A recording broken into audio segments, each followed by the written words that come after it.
The geometry of Rene Descartes. ಮೂಲ ಆಯುಷ್ ನಟರಾಜನ್, ಕನ್ನಡಕ್ಕೆ ಅನುವಾದ ಸಂದೇಶ. ಈ ಪುಸ್ತಕವು 1641ನೇ ವರ್ಷ ಮುದ್ರಣಗೊಂಡಿತು. ಡಿಕಾರ್ಟ್ ರವರ ಆಧುನಿಕ ಒಂದು ತತ್ವಶಾಸ್ತ್ರದ ಪಿತಾಮಹ ಎಂದು ನಾವು ಈಗ ಗುರುತಿಸಿದ್ದೇವೆ.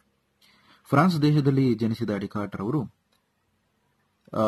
ಇವರ ಒಂದು ಮುಖ್ಯವಾದ ಕೊಡುಗೆ ಏನು ಅಂತಂದ್ರೆ ನಾವು ಗ್ರಾಫ್ ಶೀಟ್ ಎಂದು ಹೇಳಬಹುದು.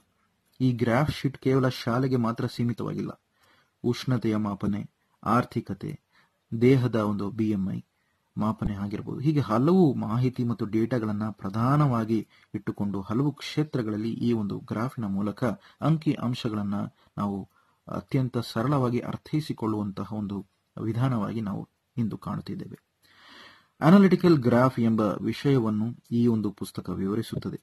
ಈ ಪುಸ್ತಕ ಬರೆಯುವಾಗ ಡಿಕಾರ್ಟ್ ರವರ ಚಿಂತನೆ ಹೇಗಿರಬಹುದು ಎಂಬುವಂತಹ ವಿಷಯವನ್ನು ನಾವು ಸ್ವಲ್ಪ ಗಮನಿಸ್ತಾ ಹೋಗೋಣ. ಸ್ಪಿನೋಸಾ ನವ ಇತಿಹಾಸದಲ್ಲಿ ಡಿಕಾರ್ಟ್ ರನ್ನು ತೆಗೆದುಹಾಕಿ ನೋಡಿದರೆ ಮಾನವ ಸಮುದಾಯ ಶಿಲಾಯುಗಕ್ಕೆ ಹಿಂದಾಗುತ್ತದೆ ಎಂದು ಅಭಿಪ್ರಾಯಪಟ್ಟಿದ್ದರು. ಲಿಬ್ನಿಟ್ಸ್ ರವರು ಡಿಕಾರ್ಟ್ ರ ಒಂದು ಜನನ ಆಗದೆ ಹೋಗಿದರೆ ವಿಶ್ವ 1600 ವರ್ಷ ಏನಿದೆ, ಒಂದು 1600 ಇಯರ್ಸ್ ವರ್ಷಕ್ಕೆ ಮುಕ್ತಾಯವಾಗುತ್ತಿತ್ತು ಎಂದು ಬಣ್ಣಿಸುತ್ತಾರೆ. ಯಾರು ಲಿಬ್ನಿಟ್ಸ್ ಅಂದ್ರೆ ಅವರೇ ಗಾಟ್ಫ್ರೀಡ್ ಲಿಬ್ನಿಟ್ಸ್, ಕ್ಯಾಲ್ಕುಲಸ್ನ ಮತ್ತೋರ್ವ ಪಿತಾಮಹ ಎಂದೇ ಹೇಳಬಹುದು. ಈ ಎಲ್ಲಾ ಮೇಧಾವಿಗಳು ಸಹ ಡಿಕಾರ್ಟ್ ರವರ ಒಂದು ಸ್ಫೂರ್ತಿ ಮತ್ತು ಅವರ ಒಂದು ಸಾಧನೆಯ ಬಗ್ಗೆ ಕೊಂಡಾಡಿದ್ದಾರೆ ಎಂದು ಹೇಳಬಹುದು. ಗಣಿತಶಾಸ್ತ್ರದಲ್ಲಿ ಹೆಚ್ಚು ಆಸಕ್ತಿ ಹೊಂದಿದ್ದ ಡಿಕಾರ್ಟ್ ಅವರು ನಂತರದಲ್ಲಿ ಕ್ರಾಂತಿಕಾರಿಯಾಗಿ ಸಹ ಬದಲಾದರು. ಕಾರ್ಟೇಷಿಯನ್ ಕೋಆರ್ಡಿನೇಟ್ ಸಿಸ್ಟಮ್ ಎಂಬ ಒಂದು ಮೂಲವಾದ ಒಂದು ಕರ್ತೃ ಆಗಿ ಅದರ ಒಂದು ಆಧಾರದ ಬೆನ್ನೆಲುಬಾಗಿ ಡಿಕಾರ್ಟ್ ರವರು ಅದನ್ನು ಸ್ಥಾಪಿಸಿದರು ಎಂದು ನಾವು ಈಗ ಅವರಿಗೆ ತಕ್ಕ ಗೌರವವನ್ನು ನೀಡ್ತಾ ಇದ್ದೇವೆ. ಹಲವು ಗಣಿತದ ಉಪಕರಣಗಳನ್ನು ಒಳಗೊಂಡ ಜಿಯೋಮೆಟ್ರಿಕ್ ಬಾಕ್ಸ್ ಇವರ ಕೊಡುಗೆಯಲ್ಲಿ ಒಂದು ಅಂತ ನಾವು ಹೇಳಬಹುದು. ಈ ಪುಸ್ತಕವು ಅನಾಲಿಟಿಕಲ್ ಜಿಯೋಮೆಟ್ರಿ ಬಗ್ಗೆ ಮಾತನಾಡುತ್ತಾ ಒಂದೆಡೆ ಅದು ಹಲವಾರು ವಿಷಯಕ್ಕೆ ಸಂಬಂಧಪಟ್ಟಂತೆ, ಅದರಲ್ಲೂ ಆಲ್ಜಿಬ್ರಾ ಎಂಬಂತ ಒಂದು ಗಣಿತದ ಒಂದು ಪ್ರತ್ಯೇಕ ಕ್ಷೇತ್ರದಲ್ಲಿ ನಾವು ಏನು ಈ ಸಂಖ್ಯೆಗಳನ್ನು, ನಂಬರ್ಸ್ಗಳನ್ನು ಮತ್ತು ಆಲ್ಫಾಬೆಟ್ಸ್ ಅಕ್ಷರಗಳನ್ನು ಒಳಗೊಂಡು ಅದನ್ನು ನಾವು ಜಿಯೋಮೆಟ್ರಿಯಲ್ಲಿ ಬಳಸುತ್ತಿದ್ದೇವೆ ಹೇಗೆ ಅಂತ ನಾವು ನೋಡ್ತಿದೀವೋ ಅದನ್ನೆಲ್ಲ ಬೆಸೆಯುವಂತ ಒಂದು ಪ್ರಕ್ರಿಯೆಯಲ್ಲಿ ಅದನ್ನು ಬೆಸೆದು ಹೊಸ ಒಂದು ಅನಾಲಿಟಿಕಲ್ ಜಿಯೋಮೆಟ್ರಿ ಎಂಬಂತ ಒಂದು ಪ್ರತ್ಯೇಕ ಕ್ಷೇತ್ರವನ್ನು ಸ್ಥಾಪಿಸಿದರು ಡಿಕಾರ್ಟ್ ರವರು, ರೆನೆ ಡಿಕಾರ್ಟ್. ಈ ಎರಡು ಕ್ಷೇತ್ರಗಳ ಜೋಡಣೆಯೇ ಗ್ರಾಫ್ ಶೀಟ್ ನ ಒಂದು ಮೂಲ ಕಾರಣವಾಗಿದೆ ಎಂದು ನಾವು ಈಗ ಗಮನಿಸಬಹುದಾಗಿದೆ. ಈ ಎರಡು ಕ್ಷೇತ್ರಗಳನ್ನು ಸಹ ಸೇರಿಸಿ ಒಂದು ಹೊಸ ಕ್ಷೇತ್ರವನ್ನು ರೂಪಿಸುವುದು ಎನ್ನುವುದು ಬಹಳ ಕಷ್ಟಕರ ಸಂಗತಿ ಎಂದೇ ಹೇಳಬಹುದು. ಈಗ ತನ್ನ ಜನನದ ನಂತರ ತಾಯಿ ತೀರಿಕೊಂಡರು, ತಂದೆ ಎರಡನೇ ಮದುವೆ ಮಾಡಿಕೊಳ್ತಾರೆ. ಡಿಕಾರ್ಟ್ ರನ್ನು ಅನಾಥಾಶ್ರಮಕ್ಕೆ ಸೇರಿಸುತ್ತಾರೆ. ಸ್ವಲ್ಪ ಸಮಯದ ಬಳಿಕ ಫ್ರೆಂಚ್ ಸೈನ್ಯದಲ್ಲಿ ಕೆಲಸ ನಿರ್ವಹಿಸುತ್ತಾರೆ ಡಿಕಾರ್ಟ್. ಸೈನ್ಯದ ಕ್ಯಾಂಪ್ನಲ್ಲಿ ಇದ್ದುಕೊಂಡೇ ಅನಾಲಿಟಿಕಲ್ ಜಿಯೋಮೆಟ್ರಿಯನ್ನು ಮತ್ತು ಅದರ ಮೂಲ ವಿಚಾರಗಳನ್ನು ಬರೆಯಲು ಆರಂಭಿಸುತ್ತಾರೆ. ಅನಾಲಿಟಿಕಲ್ ಜಿಯೋಮೆಟ್ರಿ ಕ್ಷೇತ್ರದಲ್ಲಿ ಹಲವು ರೀತಿಯಾದಂತಹ ಒಂದು ಅಪ್ಲಿಕೇಶನ್ಸ್ಗಳನ್ನ ಇಂದು ನಾವು ಕಾಣಬಹುದಾಗಿದೆ. ರಾಕೆಟ್ನ ಒಂದು ಅಸಾಧ್ಯವಾಗಿ ಒಂದು ರಾಕೆಟ್ನ ಬಳಸಿಕೊಂಡು ಬಾನಿನತ್ತ ಅಥವಾ ಬೇರೆ ಬೇರೆ ಗ್ರಹಗಳತ್ತ ನಾವು ಹೇಗೆ ಉಡಾವಣೆಗಳನ್ನು ಮಾಡ್ತಾ ಇದ್ದೇವೋ ಸ್ಯಾಟಲೈಟ್ ಅನ್ನು ಬಳಸಿ, ಆ ಒಂದು ಕ್ಷೇತ್ರಕ್ಕೂ ಸಹ ಅನಾಲಿಟಿಕಲ್ ಜಿಯೋಮೆಟ್ರಿ ಬಹಳ ಉಪಯೋಗವಾಗಿದೆ. ಹಾಗೆ ನವವಿಜ್ಞಾನದ ಹಲವು ಕಷ್ಟಕರ ಸವಾಲುಗಳಿಗೆ ಈ ಕ್ಷೇತ್ರವು ತಕ್ಕ ಉತ್ತರವಾಗಿ ವಿಜ್ಞಾನಿಗಳಿಗೆ ಒಂದು ಬೆನ್ನೆಲುಬಾಗಿ ಇದೆ ಎಂದು ಹೇಳಬಹುದು. ಟ್ರೀಟಿ ಆಫ್ ಜಿಯೋಮೆಟ್ರಿ ಎಂಬ ಈ ಒಂದು ಪುಸ್ತಕ ಸುಮಾರು 900 ಅಂದ್ರೆ 900 ಪೇಜಸ್ ಪುಟಗಳನ್ನು ಹೊಂದಿದೆ. ಈ ಪುಸ್ತಕದಲ್ಲಿ ಆಕಾರಗಳು, ಮನುಷ್ಯನ ಒಂದು ಮೌಖಿಕ ವ್ಯಾಲ್ಯೂ ಅಂದ್ರೆ ಬೆಲೆ, ಪ್ರಾಣಿ ಎಂಬ ವಿಷಯಗಳನ್ನು ವಿವರಿಸುತ್ತಾ 1176ನೇ ಒಂದು ಪುಟದಲ್ಲಿ ಒಂದು ಪ್ರಸಿದ್ಧ ಒಂದು ಹೇಳಿಕೆಯನ್ನು ಸಹ ಹೇಳ್ತಾರೆ ಡಿಕಾರ್ಟ್ ಅವರು. ರೆನೆ ಡಿಕಾರ್ಟ್ ಅವರ ಒಂದು ಫೇಮಸ್ ಕೋಟ್ ಅಂತ ಕೂಡ ಇದನ್ನ ಪರಿಗಣಿಸಬಹುದು.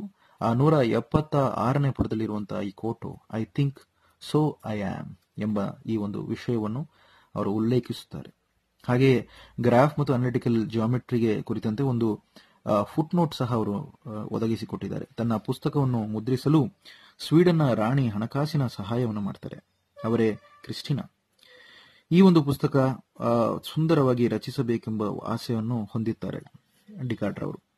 ಐಸಾಕ್ ನ್ಯೂಟನ್ ರ ಸಮಕಾಲದಲ್ಲಿ ಬಾಳಿ ಬದುಕಿದವರ ಪೈಕಿ ಡಿಕಾರ್ಟ್ ರವರು ಸಹ ಒಬ್ಬರೆಂದೇ ಹೇಳಬಹುದು. ತನ್ನ ಗಣಿತದ ಪ್ರಾಬಲ್ಯವನ್ನು ಕಂಡು ಕ್ರಿಸ್ಟಿನಾರವರು ಒಂದು ವರ್ಷಗಳ ಕಾಲ ತಮ್ಮ ಆಸ್ಥಾನದಲ್ಲೇ ಇರಲು ಅವಕಾಶವನ್ನು ಒದಗಿಸಿಕೊಡುತ್ತಾರೆ. ಹಾಗೆಯೇ ಗಣಿತಕ್ಕೆಂದೇ ವಿಶೇಷವಾಗಿ ಅಕಾಡೆಮಿ ಆಫ್ ಮ್ಯಾಥಮೆಟಿಕ್ಸ್ ಎಂಬ ಒಂದು ಶಾಲೆಯನ್ನು ಸಹ ಪ್ರಾರಂಭಿಸಲು ಪ್ರೇರೇಪಿಸುತ್ತಾರೆ.